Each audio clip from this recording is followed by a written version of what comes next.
Kürt Ulusal Birliği'nin önemi aslında bugünkü mevcut konjonktüre baktığımızda çok açık bir şekilde ortaya çıkıyor. Önce Sayın Öcalan'ın ifade ettiği gibi 3. Dünya Savaşı yaşanırken, bunun merkezi Orta Doğu'yken, Orta Doğu'daki en büyük 4 halktan biri olan Kürt halkının da örgütlü bir şekilde bu savaşta demokratik modernite güçlerinin kazanımlarını korumak adına örgütlü bir şekilde sahada olması önemli. Tabii Sayın Öcalan'ın demokratik ulus paradigmasına baktığımızda demokratik ulusun ortaya çıkabilmesi için bir halkın kendi öz gücüyle uluslaşabilmesi gerekir ve bu uluslaşmanın mümkün olabilmesi de ancak örgütlenmeyle mümkündür. Yine şunu söyleyebiliriz. Ulusal birliğin inşası da aslında Orta Doğu'daki 3. Dünya Savaşı'nda demokratik modernite güçlerinin kazanımlarını korumak için bugün rol üstlenmiş Kürt halkının güçlü bir şekilde temsiliyetinin var olması amacıyla önemli. Çünkü ulusal birliğinin oluşturulması aynı zamanda ulusal bir kongrenin ilan edilmesi, bu ulusal kongrenin bir birlik yaratması aynı zamanda Kürt halkının demokratik uluslaşmada bir sosyalizme yürümesinde, demokratik sosyalizme olan yürüyüşünü de güçlendirecektir. Kürt halkı bugün Orta Doğu'nun kalbinde 4 parçaya bölünmüşken ve bu ulus devlet sınırları, yapay olan bu ulus devlet sınırları bu halkı 4 parçaya bölüp güçsüz duruma düşürüp onun kazanımlarını derdest etmeye çalışırken örgütlü bir güç olarak, deri olan bir halk olarak onların örgütlenmesi, bir araya gelmesi önemlidir. Çünkü bugün Kürdistan'ın 4 parçasında yaşanan her bir olay diğer bir parçasını etkiliyor. Bunlar her ne kadar bu coğrafyalar ulus devletin yapay sınırları tarafından bölünmüş olsa da aslında baktığımızda her 4 parça toplumuyla, toprağıyla, kültürüyle, siyasetiyle, politikasıyla birbirine köküne kadar bağlı. 100 yıllık yapay bir ulus devlet sınırının 1000 yıllardır birlikte yaşayan bir halkı bölmesi mümkün değildir. Bugün bunun yapaylığını ve bunun mümkünlüğünü göstermek adına da Kürt halkının ulusal birliğine yürüyüşü bizim için çok anlamlı ve değerli. Bizler de gençlik olarak bu çalışmaya katkı sunmaya çalışıyoruz. Kürt Ulusal Birliği eğer başarılırsa, eğer Kürt halkı adına gerçekten başarılı bir muhatap, bir kongre muhatap olarak ortaya çıkabilirse, ulusal kongre olabilir, bir heyet olabilir, bugün Rojava'da olduğu gibi ortak bir heyet şeklinde olursa eğer, uluslararası arenada bugün dünyanın paylaştırılmaya çalışıldığı, devletlerin sadece muhatap alındığı bir yerde, Kürt halkı da, Kürt Özgürlük Hareketi ve Kürt Ulusal Birliği de devlet dışı bir aktör olarak, en güçlü aktör olarak masada olursa halkının haklarını ve kazanımlarını koruyabilir. Çünkü bugün her ne kadar 3. Dünya Savaşı'ndan bahsetsek de 3. Dünya Savaşı sahada yürütülen bir savaş olmaktan ziyade ya da uzun süreli bir savaş olmaktan ziyade uzun yıllara yayılan, yereller olarak farklı zamanlarda ortaya çıkan savaşlardan oluşuyor ve bu halkların demokratik modernite güçlerinin sağlamlığını, direncini, dirayetini test ediyor aynı zamanda. Eğer ulusal birlik yaratılırsa, tek bir muhatap ortaya çıkabilirse, bir kongre Kürt halkı adına kararlar alabilirse, meşru muhataplığını ortaya koyarsa, uluslararası anlamda bu Dünya Savaşı sırasında güçlü bir aktör olur ve haklarını korur. Bugün eğer Bakü'ye Kürdistan'a bir saldırı olursa, Başarı Kürdistan'daki statü buna bir cevap verebiliyorsa ya da Başarı'ya bir saldırı olduğunda Türkiye siyasetini belirleyen Kürt Özgürlük Hareketi'nin Bakü Kürdistan'daki siyasi ayağa kalkıp bu operasyona engel olabiliyorsa ya da Roşilat'ta İran Molla rejimi Jinjan Azadi felsefesinde saldırırken Rojava ve Bakü'ye Kürdistan'a ayağa kalkıp bunu durdurabilirse bu şekilde bir ulusal birlikle tüm parçalar birbirini koruyabilir. Aslında ulusal birliğin inşasında gençlere düşen en önemli rollerden bir tanesi iletişim kanallarını yaratmak ve örgütlülüğü esas kılmak. Sayın Önder Abdullah Öcalan'ın ifade ettiği gibi yeni manifestonun inşasında, demokratik toplum inşasında gençlik ve kadın görevlidir. Aslında bunlar basit ve sıradan belirlemeler değildir. Yani sadece toplumda kalabalık bir güç olduğu için, biyolojik bir güç olduğu için gençliğe öncülük verilmiyor.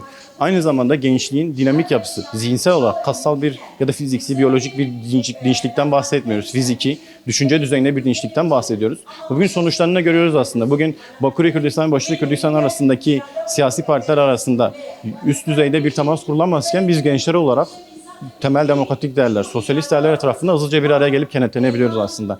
Daha önceki siyasetin bagajı olmayan, eski kalıpları kafasında kendine hapishane olarak kurmamış gençliğin bu akışkan dinamik zihni aslında yeni ilişkilerin yaratılmasında, ulus devletin düşmanlaştırarak bir yandan birbirine kapattığı, bir yandan sınır ölerek birbirinden tecrit haline getirdiği bu halklar arasında önemli köprü kurabilecek olan gençlerdir. Çünkü eski bagajlara sahip olmayan, demokratik değerleri kendi bireysel değerlerinden üstün tutan ve yine aynı zamanda ideolojik olarak donanımlı olduğu için dönemin şartlarını okuyabilen ve dönemin gereği taktik manevralar yapabilen bir güçtür gençlik. Bu anlamda öncü rolü vardır aslında. Sayın Öcalan gençliğe bu öncü rolü verirken basit bir kalabalık ya da kas gücü olarak vermemiştir. Aslında yaşlı kurnaz erkek aklına karşı direnen, var olan gençliğe bu mücadeleyi veriyor. Yaşlı erkek kurnaz aklının o düşmanlaştırıcı, eski siyaseti sürekli bagaj olarak yükleyen, sürekli eski defterleri açan zihniyetine karşı her dönem ideolojik paradigması gereği yeni adımlar atmaya hazır, cesur adımlar atmaya hazır bir kitle aslında. Gençliğin rolü ve önemi buradan kaynaklanıyor.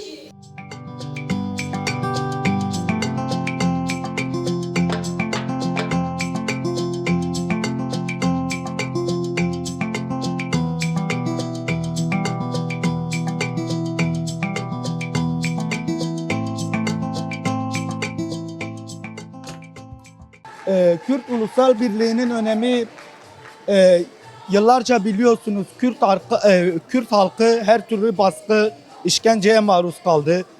Ki bunun örneklerini 70'li yıllarda, 80'li yıllarda o zindanlarda gördük, Diyarbakır zindanlarında. O yüzden Kürt Ulusal Birliği'nin önemi hem kendi kültürünü hem kendi ulusunu tanıması hem yani birçok örnek verebiliriz. Yani bunu söyleyebilirim. Ulusal birlik yani en azından Kürt özgürlüğü için Kürtlerin ciddi anlamda kendini örgütlemesi, her alanda olması, zaten önderliğin de söylediği gibi işte Gençlik Meclisi, Halk Meclisi, işte komünler, kooperatifler gibi şeyler Kürtlerin örgütlü bir halk olmasına zemin hazırlıyor. Yani bu konuda önderliğin de çok büyük katkıları var. O yüzden işte Gençlik Meclisi olsun, Halk Meclisleri olsun, yani bizim bunları en azından Kürtlerin örgütlenebilmesi için, hani biz Kürtlerin örgütlü bir halk olabilmesi için yapmamız lazım. Yani bunları söyleyebilirim en azından. Yani bu konuda yani genel olarak konuşursak, yani Kürt gençleri ciddi anlamda uyuşturucunun, işte yoz ilişkilerin etkisi altında bunu görüyoruz. Aslında bu Kürt gençleri için tek değil, Türkiye'deki tüm gençlerin hani büyük bir sorunu. Yani şu an önderliğin özellikle gençlere, yani gençlerin önderliğin çizgisinde alması gereken inisiyatif sadece Kürt gençleri değil. Tüm Türkiye'deki gençlerin, halkların ciddi anlamda o bahsettiğimiz yoz ilişki olsun, işte uyuşturucu olsun, bu gibi şeylerde kendini örgütlemesi, alanlarda aslında halkın ne kadar yozlaştığını anlatması lazım. Bu konuda bir genç olarak ben kendi şahsımda üzerime düşen sorumluluğu yerine getirmeye çalışıyorum en azından. Yani bu konuda tüm gençlerin bilinçli olması lazım. Uyuşturucunun ne hale soktuğunu veya neler yaptığını hepimiz biliyoruz. O yüzden örgütlü bir anlayışla yürürsek hem bu tarz şeyleri de atlatırız, hem ulusal birlik için gençlere açıkçası yani bu konuda yani şunu diyebilirim. Yıllarca hani Kürt gençleri ulusal devlet anlayışıyla, bu hani katı salt milliyetçilik anlayışıyla yıllarca Kürt gençleri her türlü işkenceye maruz kaldı. Her türlü baskıya maruz kaldı. Bu yüzden gerçekten hani bu artık Türkiye'nin sorunu. Yani bu sadece Kürt gençlerinin değil. Çünkü bu konuda artık o ulusal devlet anlayışını yıkmamız lazım. Ciddi anlamda bir örgütlenme, hani bilinçli bir nesil, bilinçli bir gençliğin oluşması lazım. Bu konuda da yani söylediğim gibi önderliğin de önümüze koyduğu paradigma komünlerdir, kooperatiflerdir, halk meclisleridir, gençlik meclisleridir, kadın meclisleridir. Bu gibi oluşumlar örgütlü bireyleri, örgütlü ve bilinçli bir halk olmamızın yolunda en azından bir ön aşamadır. Bize hazırlanan bir zemindir. Yani bunları söyleyebilirim şimdilik.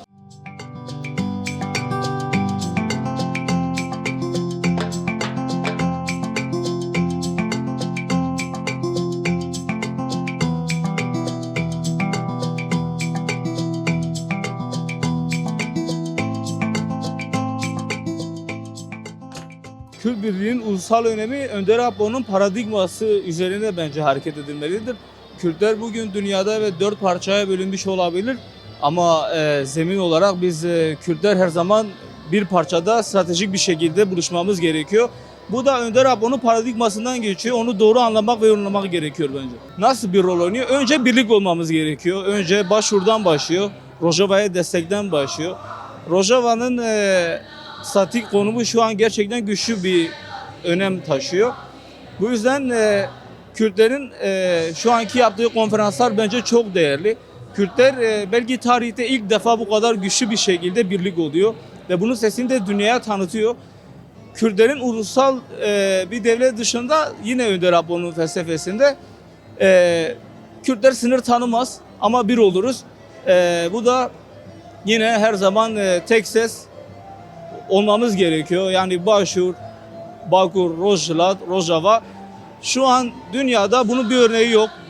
Kürt Birliği şu an gerçekten ilk defa böyle bir ses getiriyor. Bunun da sonuçlarının güzel olacağını düşünüyorum. Yani bunlar güzel bir adım. Yani tekrar halkın tabii ki bunlar birer adımdır. Bunun sonucunun gerçekten güzel olacağını düşünüyorum. Önder Apo'ya güveniyoruz. Onun felsefesine güveniyoruz. Ona bağlılığımızı yineliyoruz. Evet. Özellikle yerelden başlamamız gerekiyor. Birer rol vermemiz gerekiyor. Tabii ki eğitim. Önce Kürtleri tanıyacaklar, kendini tanıyacak. Ondan sonra görevler almaya başlıyor. Biz başladık şu an. Arkadaşlara yeni görevler veriyoruz. Gençler, özellikle de kadınlar. Burada inanılmaz bir rol oynuyor kadınlar. Gençler ve kadınlar zaten bir oldu mu gençler yavaş yavaş aktif siyasette rol alacaktır bundan sonraki süreçlerde. Gençler nasıl öncü? Bu şu an sistemin yerleştiği bir gençlik var. Yani sistemin eliyle büyüyen bir gençlik var. Dediğim gibi bunlarla biz ilgileniyoruz. Gençleri nasıl o sistemden çıkarabiliriz? Onlara roller vererek, görev vererek ve onları biraz da kötü alışkanlıklardan uzak tutmak. Gençler aktif rol almadan, görev sorumluluk almadan bu bilince kavuşacağını düşünmüyorum. Önce sorumluluk almaları gerekiyor ve aktif siyasette rol almaları gerekiyor bu süreçte.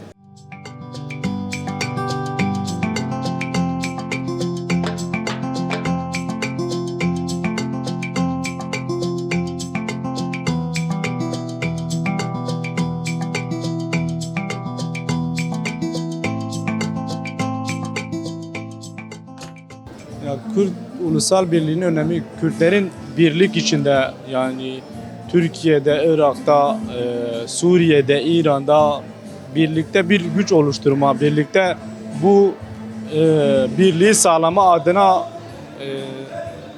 yani önemli bir şeydir bu konuda o birliği sağlayabilmek. Birlik şu şekilde yani her dört parçada o insanların, Kürt halkının haklarını tanınması, o halkın ne istediğini, halkın birlikte özgür bir yaşam sağladığı, hani sağlamasıdır öyle söyleyeyim yani. Ulusal birlik ciddi bir rol oynuyor, onu diyebilirim. Biz birlik olmadan hiçbir şekilde haklarımızı elde edemeyiz zaten. Hani ne kadar buradaki yaşamımızı düşünsek de Rojava'da, İran'da, Irak'ta oradaki Kürt halkının da yaşamını düşünmek zorundayız. Onun için bir birlik sağlamamız gerekiyor yani. Ya gençler şu şekilde, gençler kapitalizmin o renklendirici hayatına kapılmamaları gerekiyor. Öze dönüş diye hitap edebileceğimiz bir yaşam biçimini esas almalılardır. Ben bunu düşünüyorum. Yani sürekli kendi ana dilinde, kendi toprağında, kendi ovasında yaşamını sürdürmesi gerekiyordur yani. Buradaki zorluklara göğüs gererek durması gerekiyordur yani. Avrupa'da kapitalizmin bize dayattığı o devasa hani biz müthiş gördüğümüz o kazanımı istemiyoruz yani. Onlar da istemesinler. Kendi öze dönüş haklarında burada o mücadele yürütsünler yani.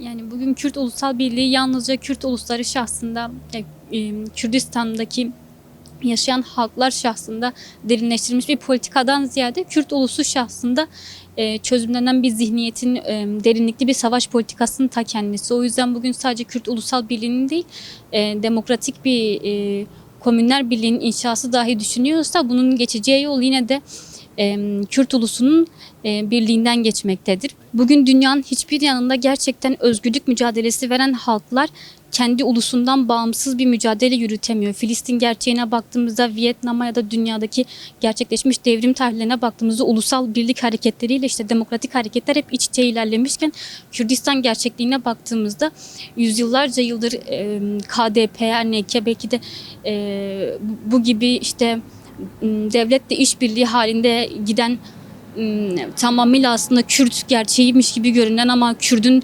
tamamıyla ihanete dayalı gerçekliğini yansıtan bu yapılandırmalar, bu partiler mevcut sürece çözüm olabilmesi için gerçekten Kürt'ün ne demek olduğunu oturup baştan tartışabilmesi belki her zeminde gerçekleşiyor. Bugün gerçekleştirdiğimiz konferans da aslında bir nebze bunun için, bunu tartışabilmek için gerçekten bugün belki de devletle oturup bir masada müzakere ihtimalimizin olduğu bir süreçte dahi Kürtler birbiri arasında nedenli ulusal mücadele kıyaslaması yapabiliyorsa bu bir sürecin de bir barışın da ne kadar uzağında olduğumuzun göstergesidir de.